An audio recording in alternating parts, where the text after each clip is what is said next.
Hello everyone, welcome to shine India RK tutorial. నేను మీ RK Sunny. Friends, ముందుగా అందరికి కూడా very good morning friends. Daily current affairs మరియు జీకేలో భాగంగా 10 ఫిబ్రవరి 2019కి సంబంధించినటువంటి ముఖ్యమైన అంశాలని మనం ఈ క్లాస్లో చూడబోతున్నాం ఫ్రెండ్స్. ఓకేనా? ప్రతిరోజు కూడా మనము రెగ్యులర్గా డైలీ కరెంట్ అఫైర్స్ మరియు జీకే క్వశ్చన్స్ని చూడబోతున్నాము. ఈరోజు కూడా చూద్దాం, చాలా ఇంపార్టెంట్ టాపిక్స్. ముందుగా అంతర్జాతీయ, జాతీయ, ఇతర అంశాలకు సంబంధించినటువంటి కరెంట్ అఫైర్స్ ఏ విధంగా ఉన్నాయో చూద్దాం. మొదటిది, భారత మహిళా క్రికెట్ జట్టు ఇంగ్లాండ్తో జరిగే వన్డే సిరీస్కి గాను నూతన కెప్టెన్గా ఎవరిని సెలెక్ట్ చేశారు? Important question. ఆన్సర్ వచ్చేసి ఆప్షన్ ఏ, మిథాలీ రాజ్. వివరాలు చూద్దాము. ఇంగ్లాండ్తో 3 వన్డేల మ్యాచ్ల సిరీస్కు గాను భారత మహిళల జట్టును సెలెక్షన్ కమిటీ ఎంపిక చేసింది. సీనియర్ క్రీడాకారిణి మిథాలీ రాజ్కే మళ్లీ సారథ్య బాధ్యతలు అప్పగించింది. ఫిబ్రవరి 22న వాంకడే స్టేడియంలో ప్రారంభం కానున్న వన్డే సిరీస్కు 15 మందితో కూడిన జాబితాను విడుదల చేసింది. రెండో వన్డే ఫిబ్రవరి 25న, మూడవది ఫిబ్రవరి 28న జరుగుతాయి. ఫిబ్రవరి 18న ఇంగ్లాండ్లో వార్మప్ మ్యాచ్ ఆడే బోర్డు ప్రెసిడెన్సీ 11 జట్టును కూడా ఎంపిక చేసినట్లుగా తెలుస్తుంది.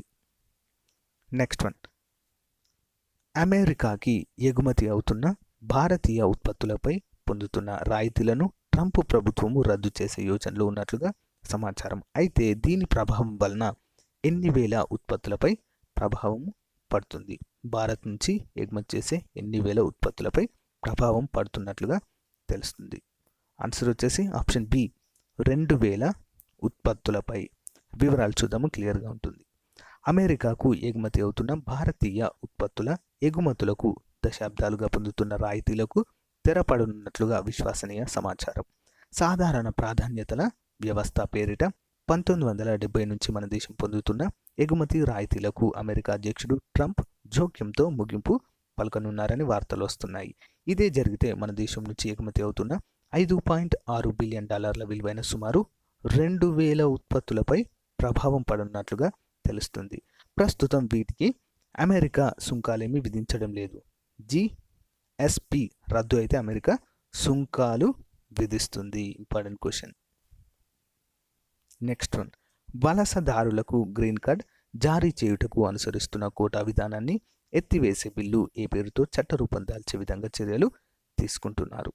ఆన్సర్ వచ్చేసి option C, fairness for high skilled immigrants act. వివరాలు చూద్దాము. వలసదారులకు గ్రీన్ కార్డులు జారీ చేయడంలో పాటిస్తున్న కోటా విధానాన్ని ఎత్తివేసే బిల్లులు అమెరికా కాంగ్రెస్ ముందుకు వచ్చాయి. ఇవి ఆమోదం పొంది చట్టరూపం దాలిస్తే అగ్రరాజ్యంలో భారతీయ నిపుణులకు ప్రయోజనము కలగనుంది. గ్రీన్ కార్డుల కోసము వారు నిరీక్షించాల్సిన సమయము గణనీయంగా తగ్గనుంది. Fairness for high skill immigrants act పేరుతో ఉన్న ఈ బిల్లును సహచరుడు మైక్ లీతో కలిసి భారతీయ అమెరికన్ సెనేటర్ కమలా హ్యారిస్ బుధవారం సెనేట్లో ప్రవేశపెట్టారు.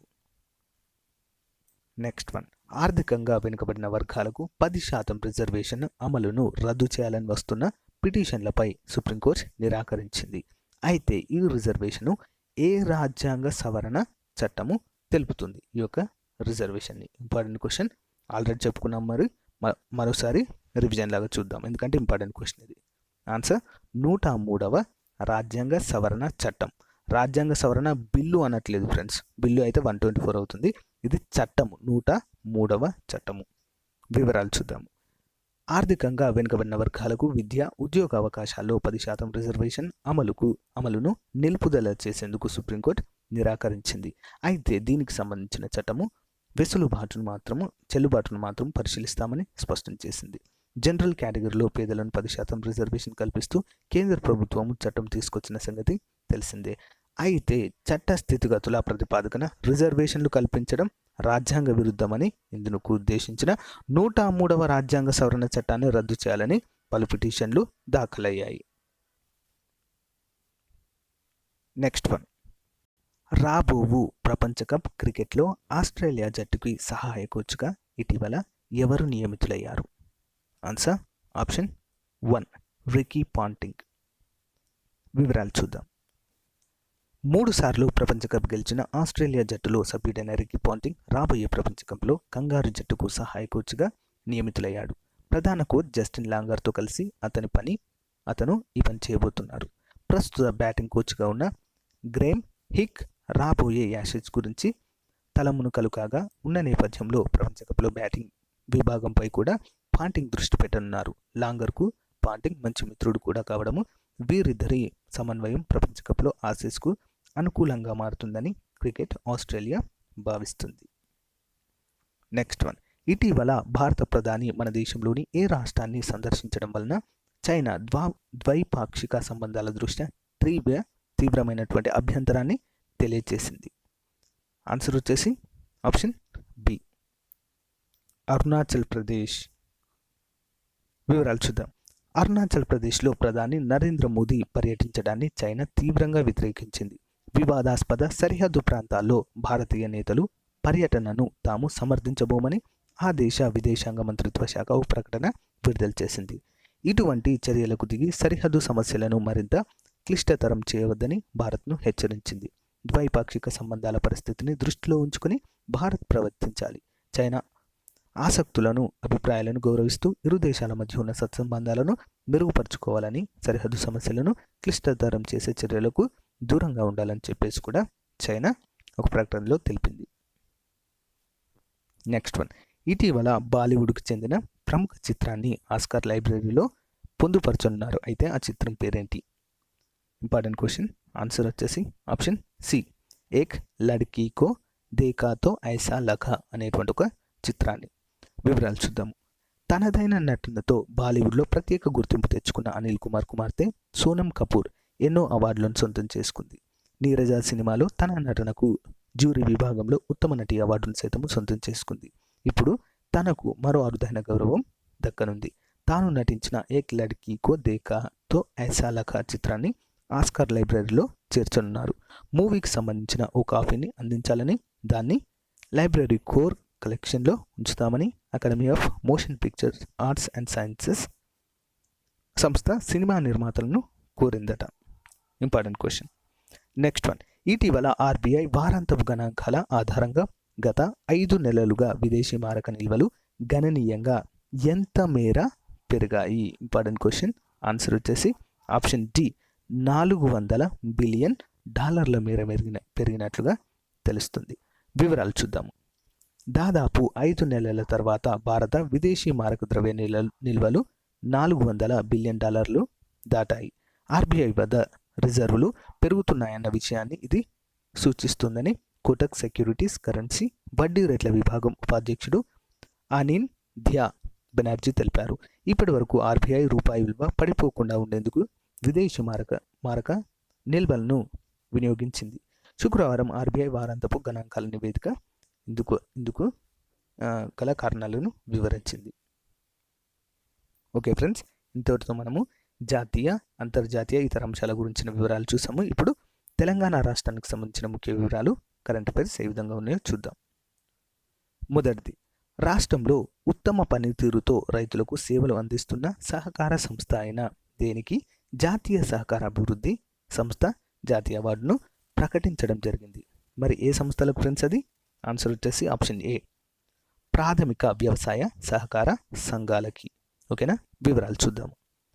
ఉత్తమ పనితీరుతో రైతులకు సేవలు అందిస్తున్న ప్రాథమిక వ్యవసాయ సహకార జాతీయ సహకార సంఘాలకు జాతీయ సహకార అభివృద్ధి సంస్థ ప్రకటించిన ఉత్తమ పురస్కారాలను రాష్ట్ర సహకార శాఖ ముఖ్య కార్యదర్శి పార్థసారథి అందజేశారు. రాష్ట్ర సహకార రిజిస్ట్రార్ కార్యాలయంలో ఏర్పాటు చేసిన సమావేశంలో సంఘాల ప్రతినిధులను ఆయన సత్కరించారు. రిజిస్ట్రార్ వీరబ్రహ్మం, మత్స్యశాఖ కమిషనర్ సువర్ణ తదితరులు ఈ యొక్క కార్యక్రమంలో పాల్గొన్నారు. నెక్స్ట్ వన్, ఇటీవల తెలంగాణ రాష్ట్రంలో ఏ త్రాగునీటి ఉత్పత్తికి BIS గుర్తింపు లభించింది? Important question. ఆన్సర్ వచ్చేసి ఆప్షన్ సి, విజయ డ్రింకింగ్ వాటర్. వివరాలు చూద్దాం. తెలంగాణలో విజయ త్రాగునీటికి BIS bureau of Indian standards అనుమతి లభించింది. ఈ నీటిని గతేడాది అక్టోబర్ మొదటి వారంలోనే మార్కెట్లోకి తీసుకురావాలనుకున్నారు. ఈలోగా అసెంబ్లీ ఎన్నికలు రావడం BIS అనుమతితో అనుమతిలో జాప్యం చోటు చేసుకోవడంతో అడుగు ముందుకు పడలేదు. ఎట్టకేలకు క్లియరెన్స్ రావడంతో నీటి బాటిళ్ల తయారీ, లేబుల ముద్రణ పనులు ఊపందుకున్నట్లుగా తెలుస్తుంది. Important question. Next one, international food security సమ్మిట్లో ఉత్తమ ఆహార పదార్థాలను వివిధ సంస్థలకు అందించినందుకు గాను ఈ ఉత్పత్తి సంస్థకి జాతీయ అవార్డు దక్కింది. సో ఆ ఉత్పత్తి సంస్థ పేరు ఏంటి? ఆన్సర్ వచ్చేసి ఆప్షన్ డి, విజయ డైరీ. వివరాలు చూద్దాము. ఢిల్లీలో నిర్వహిస్తున్న ఇంటర్నేషనల్ ఫుడ్ సెక్యూరిటీ సమ్మిట్లో తెలంగాణ విజయ డైరీకి జాతీయ అవార్డు దక్కింది. కేంద్ర ఆహార భద్రత రక్షణ శాఖ 20 కేటగిరీల్లో వివిధ సంస్థలకు ఈ పురస్కారాలు ప్రదానం చేసింది. ఇందులో సాంఘిక సంక్షేమ పాఠశాలలు, అంగన్వాడీ కేంద్రాలకు స్వచ్ఛమైన పాలు అందిస్తున్నందుకు గాను విజయ డైరీని అవార్డు వరించినట్లుగా తెలుస్తుంది. Important question. నెక్స్ట్ వన్, రాష్ట్రంలో ప్రభుత్వ ప్రైవేట్ భాగస్వామ్యంతో మానవ వ్యర్థాల శుద్ధీకరణ ప్లాంట్ల నిర్మాణానికి ప్రభుత్వం తొలుత ఎన్ని ప్రాంతాలలో వీటి ఏర్పాటుకు అంగీకారము తెలిపినట్లుగా తెలుస్తుంది? ఆన్సర్ వచ్చేసి ఆప్షన్ ఏ, 72. వివరాలు చూద్దాము, క్లియర్గా ఉంటుంది. రాష్ట్రంలోని పట్టణాలు, నగరాల్లో మానవ వ్యర్థాల శుద్ధీకరణ కేంద్రాలు, వీటినే pick and floods treatment plants. ఓకేనా? సో వీటిని ఏర్పాటు కానున్నాయి శుద్ధీకరణ కేంద్రాలు. రాష్ట్ర వ్యాప్తంగా ఉన్నటువంటి 127 కోట్లతో ప్రభుత్వ ప్రైవేట్ భాగస్వామ్య విధానంలో వీటిని ఏర్పాటు చేస్తారు. 72 పట్టణాలు, నగరాల్లో వీటి ఏర్పాటుపై పురపాలక శాఖ 3 రోజుల క్రితం వివిధ సంస్థలకు వర్క్ ఆర్డర్లను ఇచ్చింది. నగరాలు, పట్టణాలను పరిశుభ్రంగా తీర్చిదిద్దడమే వీటి ఏర్పాటుకు లక్ష్యం. ఇప్పటికే వరంగల్, సిరిసిల్లాలో ప్రయోగాత్మకంగా నిర్మించిన ప్లాంట్ చక్కటి ఫలితాలను అందిస్తున్నాయి. ఓకేనా? Important question. నెక్స్ట్ వన్, రాష్ట్రంలోని ట్రాన్స్కో, జెన్కో సిఎండిగా ఉన్న ఎవరు ఇటీవల 50 సంవత్సరాల పదవీ కాలాన్ని పూర్తి చేసుకున్నారు? Important question. ఆన్సర్ వచ్చేసి ఆప్షన్ ఏ, దేవులపల్లి ప్రభాకరరావు. వివరాలు చూద్దాం. రాష్ట్ర జెన్కో, ట్రాన్స్కో సంస్థల సిఎండి దేవులపల్లి ప్రభాకరరావు ఉద్యోగంలో చేరి రేపటికి అంటే ఈ రోజుకి సరిగ్గా 50 ఏళ్ళు పూర్తవుతున్నాయి. ఈ సందర్భంగా ఆయనను శుక్రవారం పలువురు అభినందించారు. జాతీయ విద్యుత్ ఆర్థిక సంస్థ సిఎండి రాజీవ్ శర్మ ప్రత్యేకంగా ఢిల్లీ నుంచి వచ్చి ఆయనకు అభినందనలు తెలిపారు. తెలంగాణ విద్యుత్ రంగంలో ఆయన అనేక విజయాలకు ప్రభాకరరావు ఎనలేని కృషి చేశారని ప్రశంసించడము జరిగింది. ప్రభాకరరావు 1969లో ఒక అకౌంటెంట్ లాగా చేరడము జరిగింది ఫ్రెండ్స్. ఇందులో అంచెలంచెలుగా ఎదిగి సిఎండి స్థాయికి ఎదిగినటువంటి వ్యక్తి. నెక్స్ట్ వన్, తెలంగాణవి కంప్లీట్ అయ్యాయి. ఇప్పుడు మరొక తెలుగు రాష్ట్రమైనటువంటి ఆంధ్రప్రదేశ్కు సంబంధించిన ముఖ్య వివరాలు ఏ విధంగా ఉన్నాయో చూద్దాం. మొదటి క్వశ్చన్, ఆంధ్రప్రదేశ్ ప్రభుత్వం ఇటీవల ప్రవేశపెట్టిన ఈ పథకం ద్వారా ప్రజలు సంతృప్తిగా ఉన్నారని తెలియజేశారు. అయితే ఆ పథకము ఏంటి? Answer option A, Mera hospital అనే పథకం ద్వారా. వివరాలు చూద్దాము. రోగులు సంతృప్తిగానే ఉన్నారు. ఆంధ్రప్రదేశ్లో వైద్యుల సేవ పట్ల రోగులు సంతృప్తిగానే ఉన్నారని కేంద్రం తెలిపింది. మేరా హాస్పిటల్ రోగుల నుంచి వివిధ రూపాల్లో అందిన సమాచారము ఫీడ్బ్యాక్ ప్రకారము సర్కార్ ఆసుపత్రుల్లో వైద్యుల సేవల పట్ల 70% మంది చాలా సంతృప్తి వ్యక్తం చేశారని కేంద్రము పేర్కొంది. నెక్స్ట్ వన్, రాష్ట్రంలో ఇటీవల అదనపు ఎన్నికల అధికారిగా ఎవరు నియమితులయ్యారు? Important question. ఆన్సర్ వచ్చేసి ఆప్షన్ బి, వివేక్ యాదవ్. వివరాలు చూద్దాం. ఆంధ్రప్రదేశ్ అదనపు ప్రధాన ఎన్నికల అధికారిగా వివేక్ యాదవ్ నియమితులయ్యారు. ఆయన 2008 బ్యాచ్ ఐఏఎస్ అధికారి. ప్రస్తుతం కాలుష్య నియంత్రణ మండలి సభ్య కార్యదర్శిగా పనిచేస్తున్న ఆయనను అదనపు ప్రధాన ఎన్నికల అధికారిగా నియమిస్తూ రాష్ట్ర ప్రభుత్వము ఉత్తర్వులు జారీ చేసింది. Next one, Visakhapatnam beach road ప్రాంతంలో ఎక్కడ విగ్రహాలను ఏర్పాటు చేయడకు నిర్ణయంపై పిటిషన్ దాఖలు చేయడము జరిగింది? ఆన్సర్ వచ్చేసి ఆప్షన్ సి, పాండురంగపురము. వివరాలు చూద్దాము. Visakhapatnam beach road Pandurangapuram ward number 18లో విగ్రహాలు ఏర్పాటు చేసి ఆవిష్కరించడాన్ని సవాల్ చేస్తూ దాఖలైన ప్రజాహిత వ్యాజ్యంపై హైకోర్టు స్పందించింది. వ్యాజ్యంలో ప్రతివాదులుగా ఉన్న పురపాలక శాఖ కార్యదర్శి, GVMC commissioner Akkineni Kalasagar, society అధ్యక్షుడు పి రామ్మోహన్ రావు, మంత్రి గంటా శ్రీనివాసరావు, భారత సాంస్కృతిక సంస్థ డైరెక్టర్ ప్రొఫెసర్ యార్లగడ్డ లక్ష్మీప్రసాద్కు నోటీసులు జారీ చేయడం జరిగింది. నెక్స్ట్ వన్, గాలేరు నగరి సుజల స్రవంతి ప్రాజెక్టుకు సంబంధించి ఇటీవల ప్రభుత్వము నిధులు మంజూరు చేసింది. అయితే ఈ ప్రాజెక్టు వలన 10,000 ఎకరాలకు సాగునీరు అందుతుందని తెలిపింది. అయితే ఇది ఏ జిల్లాలో ఉంది? Important question. ఆన్సర్ వచ్చేసి ఆప్షన్ డి, కడప. వివరాలు చూద్దాము, క్లియర్గా ఉంటుంది. గాలేరు నగరి సుజల స్రవంతి ప్రాజెక్టుకు సంబంధించి కడప జిల్లాలోని 2వ దశ పనుల్లో 1వ ప్యాకేజీకి గాను మిగిలిపోయిన పనులు 523.43 కోట్ల నిధులను ప్రభుత్వం పరిపాలన ఆమోదము తెలిపింది. ఈ మేరకు జలవనరుల శాఖ కార్యదర్శి శశిభూషణ్ కుమార్ ఆదేశాలు కూడా జారీ చేశారు. 32.640 కిలోమీటర్ల నుంచి 66.150 కిలోమీటర్ల వరకు పరిశోధన నమూనాలతో పాటు ఇతర నిర్మాణ పనులకు ఈ నిధులు మంజూరయ్యాయి. ఈ కాలువ ద్వారా 10,000 ఎకరాల ఆయకట్టుకు సాగునీరు అందనున్నట్లుగా తెలుస్తుంది. నెక్స్ట్, రాష్ట్రంలో ఈ ప్రాంతంలో ప్రపంచ స్థాయి ఫోరెన్సిస్ విశ్వవిద్యాలయం ఏర్పాటుకు ప్రభుత్వం చర్య తీసుకుంటున్నట్లుగా తెలుస్తుంది. ఎక్కడ ఫ్రెండ్స్ మరి, ఏ జిల్లాలో? ఆన్సర్ ఆప్షన్ ఏ, అమరావతిలో. వివరాలు చూద్దాము. అమరావతిలో ప్రపంచ స్థాయి ఆధునిక సాంకేతికతతో ఫోరెన్సిస్ విశ్వవిద్యాలయం ఏర్పాటుకు చర్యలు తీసుకుంటున్నట్లుగా సీఎం చంద్రబాబు నాయుడు తెలిపారు. ఉండవల్లిలో క్రైస్పాట్ 109 వాహనాలను సీఎం ప్రారంభించారు. ఈ వాహనాలను వరుణ్ మోటార్స్ కంపెనీ పోలీస్ విభాగానికి ఉచితంగా అందించింది. ఇవి పోలీస్ శాఖకు మొబైల్ ఫోరెన్సిస్ ల్యాబ్ల ఉపయోగపడుతున్నాయన్నారు. ఫోరెన్సిస్ శాస్త్రము సాంకేతికతలో ఏపీని ప్రపంచానికి ఆదర్శంగా తీర్చిదిద్దాలని ఫోరెన్సిస్ నిపుణులు గాంధీ వివరించడము జరిగింది. ఓకే ఫ్రెండ్స్, ఇంతతో మనము జాతీయ, అంతర్జాతీయ 2 మన తెలుగు రాష్ట్రాలకు సంబంధించిన ముఖ్య వివరాలను చూసాము. ఇప్పుడు ప్రతిరోజులాగా మనం ఈరోజు కూడా ఒక జనరల్ నాలెడ్జ్ జీకే, స్టాండర్డ్ జీకేలో భాగంగా ఒక టాపిక్తో మళ్ళీ మీ ముందుకు వచ్చాను. సో అదేంటో చూద్దాము. చాలా ఇంపార్టెంట్ టాపిక్ ఈరోజు. ఏంటంటే వివిధ పదార్థాలలో ఉండేటువంటి ముఖ్యమైన వనరు లేదా ఆల్కహాల్ లేదా ఆల్కహాల్ రహితమైనవి, ఆల్కహాల్ సహితమైనవి ఏ విధంగా ఉన్నాయో చూద్దాం. మొదటిది సాధారణ పేరు, వనరు లేదా మొక్క, శాస్త్రీయ నామం, కుటుంబము, ఉపయోగపడే మొక్క భాగము. మొదటగా టీలో ఉండేటువంటి టీ యొక్క రసాయనిక నామం ఏంటి? కమేలియా సైనెన్సిస్ అనేటువంటి రసాయనిక శాస్త్రీయ నామంతో దీన్ని పిలుస్తాము. కుటుంబము థియేసియే అనేటువంటి కుటుంబానికి చెందినటువంటి మొక్క, టీ మొక్క. సో ఇందులో ఉపయోగపడే భాగం ఏంటి? పత్రాలు. నెక్స్ట్ వన్ కాఫియా అరబికా అనే పేరుతో దీన్ని పిలుస్తారు. ఇది రుబియోసి అనే మొక్క, రుబియోసి అనేటువంటి కుటుంబానికి చెందినటువంటి మొక్క. ఉపయోగపడే భాగము విత్తనాలు. నెక్స్ట్ కోకో థియోబ్రోమా కోకోస్ అనేటువంటి శాస్త్రీయ నామం కలిగినటువంటి కోకో స్టెర్కులియేసి కుటుంబానికి చెందినటువంటిది. ఉపయోగపడేటువంటి మొక్క భాగము విత్తనాలు. సో ఫ్రెండ్స్, ఈ 3 కూడా ఆల్కహాల్ రహితమైనవి, అంటే ఇందులో ఎలాంటి ఆల్కహాల్ అనేది ఉండదు. ఇంపార్టెంట్ క్వశ్చన్ చాలా. Next one alcohol సంబంధమైనవి.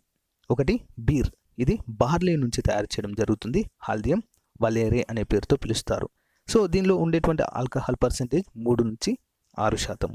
Next brandy, ఇది ద్రాక్ష, విటిస్ వినిఫెరా శాస్త్రీయ నామం కలిగినటువంటి ద్రాక్ష నుంచి దీన్ని తయారు చేస్తారు. ఇందులో ఆల్కహాల్ శాతము 60 నుంచి 70%.